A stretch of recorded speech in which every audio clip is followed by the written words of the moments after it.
Ela pensou que fora parada por excesso de velocidade, mas esse foi seu último erro. Era logo após o Natal.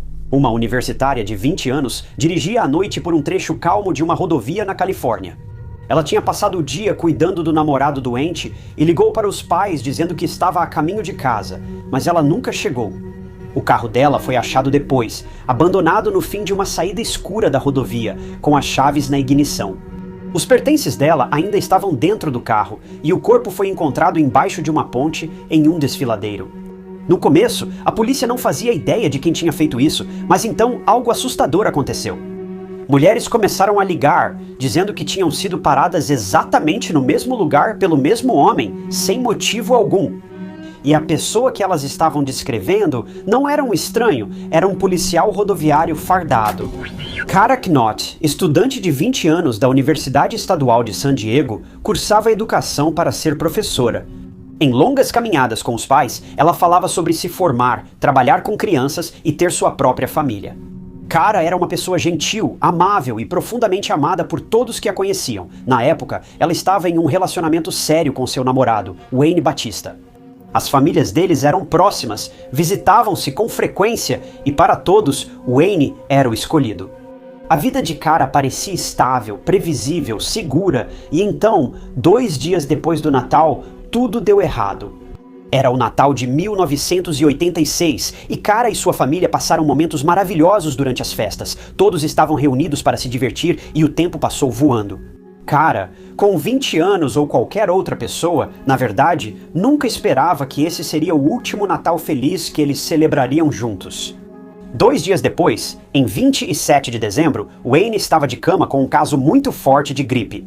Parece que estava tão mal que não conseguia sair da cama e estava em casa com febre altíssima. Quando Cara soube disso, ela obviamente ficou muito preocupada com ele, mas essa era a Cara, sempre cuidando das pessoas que amava e fazendo o possível para ser o mais prestativa possível. Cara planejou passar o dia com o namorado e cuidar dele até melhorar. Ela sabia que Wayne provavelmente estava se sentindo muito mal e gostaria de ter alguém ao lado dele, então foi exatamente isso que ela decidiu fazer.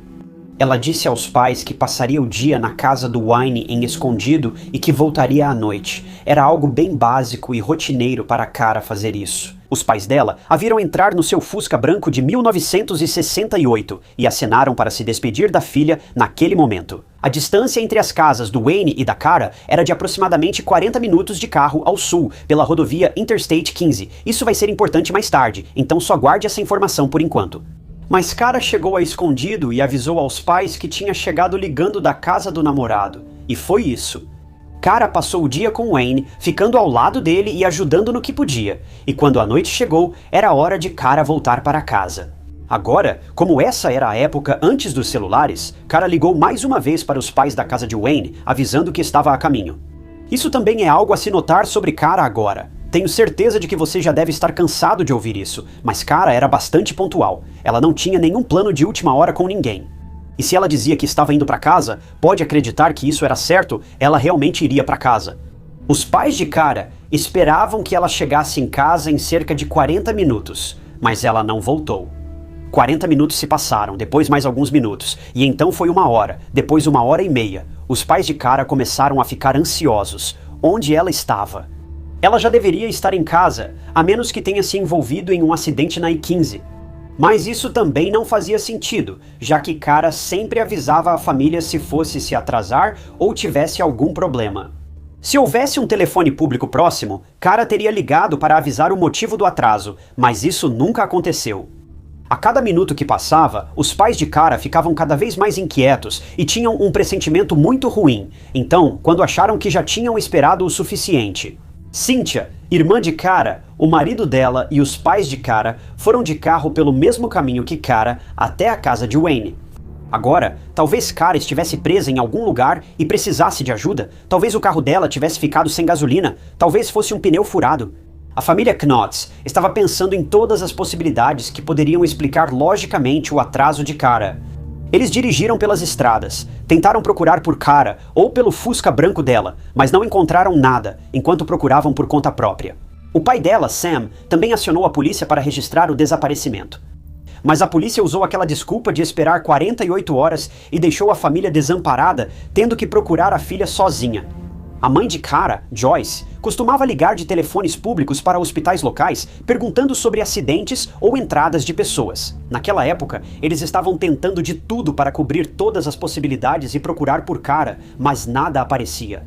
Ninguém com o nome de Cara, ou parecida com ela, tinha dado entrada no hospital. Nenhum acidente envolvendo um Volkswagen foi registrado. Nada, mas a família Knott não desistiu. Eles não pararam de procurar por Cara. Por mais clichê que pareça, isso não era nada parecido com Cara. Ela nunca se atrasava. Eu sei que isso é dito em muitos casos de crimes reais, mas é verdade por um motivo. Se alguém se atrasa inexplicavelmente para um compromisso muito importante, ou se desvia da sua rotina quando normalmente não faria isso, esses são sinais que nunca devem ser ignorados. A família Knott e até parentes distantes da Cara procuraram em estradas, caminhos de terra, estacionamentos e canteiros de obras para encontrar Cara ou seu carro. A busca pela Cara continuou durante toda a noite e só chegaria ao fim na manhã seguinte, quando a própria família dela fez uma descoberta assustadora.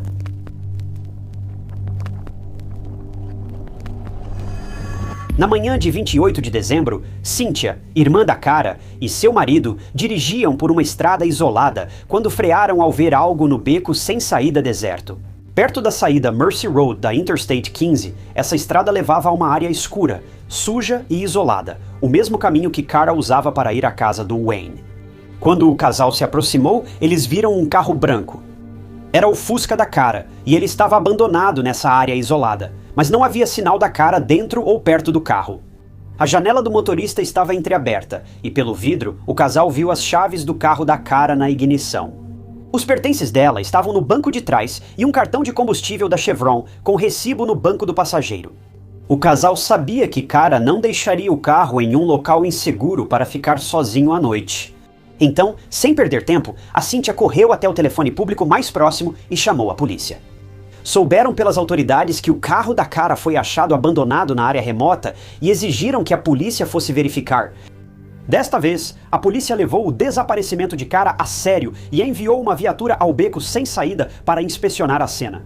O local onde o carro da Cara foi encontrado era uma área ampla de terra cercada por arbustos e árvores densas. E à distância, havia uma ponte de 20 metros que dava vista para um desfiladeiro. Os policiais chegaram ao local e começou a busca pela Cara.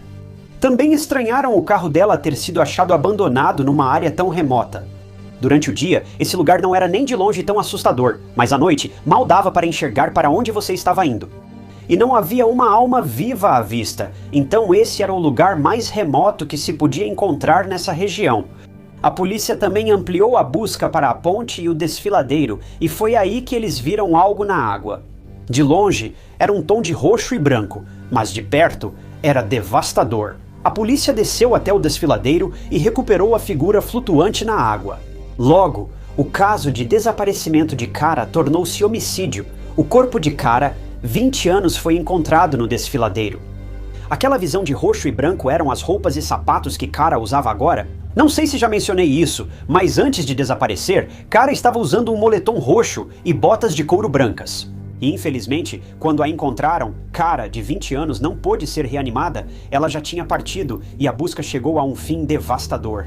A família e os amigos de Cara foram informados da descoberta e ficaram chocados e surpresos. Cara, que estava viva, bem e sorrindo há apenas algumas horas, agora foi encontrada abaixo de uma ponte, deixada no desfiladeiro. Como se ela não fosse ninguém, o mundo da família de Cara virou de cabeça para baixo. Eles precisavam de respostas, precisavam saber quem tinha feito isso com a Cara deles, que nunca tinha feito nada além de sonhar, para falar a verdade. Uma autópsia foi feita em Cara e, felizmente, não encontraram evidências de motivação sexual. Mas ela teve um destino terrível e alguém tirou sua vida com as próprias mãos e uma corda. Ela tinha ferimentos no rosto, feridas de defesa e DNA sob as unhas. E a polícia, assim como toda a comunidade, ficou perplexa. Eles precisavam pegar o culpado antes que ele atacasse novamente.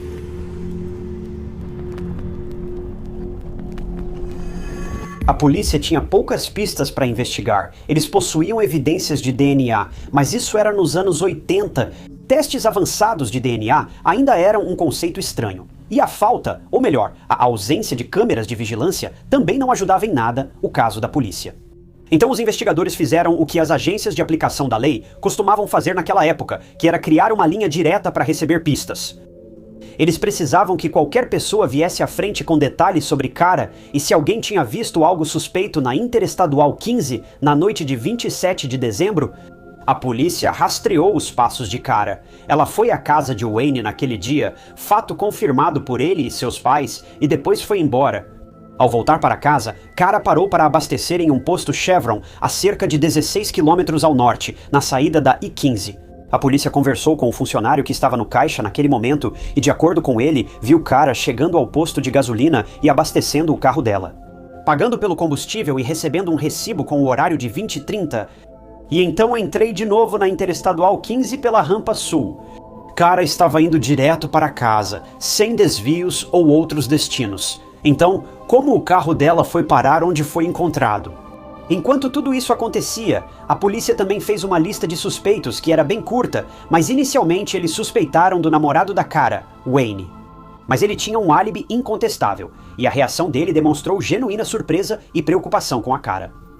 Também não havia motivo para ele ser responsável pelo desaparecimento da Cara, então ele acabou sendo descartado. Isso também significava que a polícia estava de volta à estaca zero. Eles seguiram várias pistas recebidas pela linha direta e dias após o início da investigação, jovens mulheres começaram a ligar. Mas o estranho é que todas essas mulheres estavam contando exatamente a mesma história e todas elas mencionaram exatamente o mesmo nome.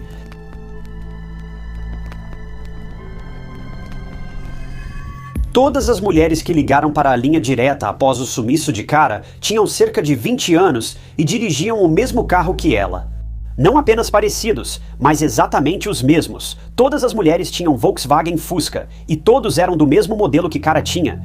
As mulheres também tinham uma semelhança impressionante entre si, então isso já começou de uma forma muito inquietante para a polícia. Se este fosse realmente um caso de um criminoso em série, bem, ele tinha um tipo muito específico. As mulheres contaram aos investigadores que passaram por uma situação muito bizarra e desconfortável na mesma área onde o carro de Cara foi encontrado, na Mercy Road. As mulheres contaram que dirigiam à noite pela Interstate 15 quando foram paradas por um policial da Patrulha Rodoviária da Califórnia. O estranho era que o policial fazia as mulheres pararem no fim de uma saída isolada e escura, mesmo sem elas terem cometido nenhuma infração. Elas dirigiam dentro do limite de velocidade, estavam sóbrias e não eram imprudentes, por isso ficaram surpresas ao serem paradas por um policial rodoviário. Mas o que podiam fazer? Elas não podiam simplesmente discutir com uma figura de autoridade, sentiam que tinham que obedecer. Bem, foi aí que as coisas começaram a ficar estranhas. O policial então prosseguia detendo essas mulheres por 90 minutos de cada vez. Não 9, 90. E isso também sem motivo algum. Depois, o policial se intrometia na vida pessoal das mulheres, fazendo perguntas desconfortáveis antes de deixá-las ir. O policial não era ameaçador, mas às vezes exagerava ao tocar no ombro ou cabelo da mulher, o que claramente deixava essas mulheres em choque e angústia. Você consegue imaginar ser parado por um policial da Patrulha Rodoviária da Califórnia sem ter feito nada e lidar com perguntas e atitudes inadequadas por 1h30? A polícia contatou outros que tiveram contato com esse policial e todas as mulheres parecidas com Cara foram detidas. Por muito mais tempo que o necessário, enquanto motoristas homens eram liberados em 5 a 10 minutos após serem parados na rodovia. Isso foi bizarro, mas algo levou essas mulheres, que também eram vítimas, a se manifestarem. Foi um segmento de TV falando sobre segurança nas estradas que foi ao ar após o desaparecimento de Cara. Veja, 2 dias depois que Cara pegou a rota I-15 para a casa do namorado. E a descoberta muito assustadora do carro e do corpo dela. Uma emissora local filmou um segmento com um policial rodoviário da Califórnia para dar dicas de segurança e orientar sobre o que fazer ao ficar preso na estrada. O rosto desse segmento era um policial rodoviário modelo, um veterano de 13 anos chamado Craig Payer. Homem de meia idade, parecia confiável, o tipo de pessoa a quem pediria ajuda se ficasse preso numa estrada escura. Craig foi visto dirigindo na Interestadual 15 sua rota habitual e o mesmo caminho percorrido por Cara. Ele fazia isso enquanto conversava com o cinegrafista e dava dicas de segurança aos telespectadores na estrada. Esse segmento foi exibido em todas as TVs e assistido por homens, mulheres, idosos e crianças, inclusive pelas mulheres que depois ligaram para a linha direta da investigação do assassinato de Cara. Elas já tinham visto esse homem antes porque esse era o mesmo policial rodoviário que as parou à noite por um tempo suspeitamente longo e agiu de forma não profissional com elas. Esse mesmo sujeito agora estava na TV, dando dicas de segurança para motoristas na estrada. Mas havia também outra coisa que muita gente simplesmente não conseguia ignorar.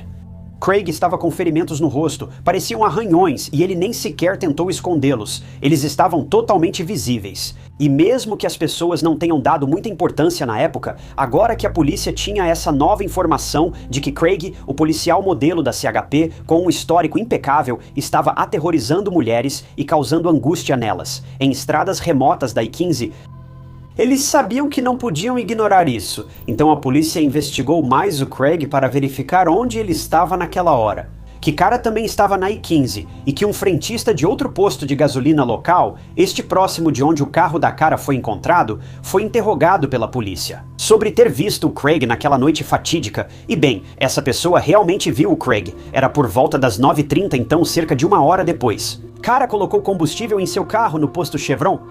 Segundo o frentista, Craig estava nervoso, desleixado e com ferimentos no rosto iguais aos que mostrou no programa de TV. Quando o frentista perguntou como estava a noite de Craig, ele respondeu: "Tive uma noite difícil." A esposa de Craig também procurou a polícia e disse que também viu os ferimentos no rosto dele quando ele voltou do trabalho naquela noite, e ele deu a ela uma explicação meio vaga. Então, discrepâncias nas multas por excesso de velocidade despertaram suspeitas na polícia. 2 irmãos procuraram a polícia, dizendo que Craig os parou e multou por excesso de velocidade por volta das 22h. Mas quando esses registros foram verificados, mostraram que Craig havia apagado o horário original e alterado para 21h20, dando a ele um álibi para aquela noite. Tudo isso era muito estranho, então a polícia tinha um motivo forte o suficiente para prender Craig sob suspeita. E não é que foi exatamente isso que eles fizeram?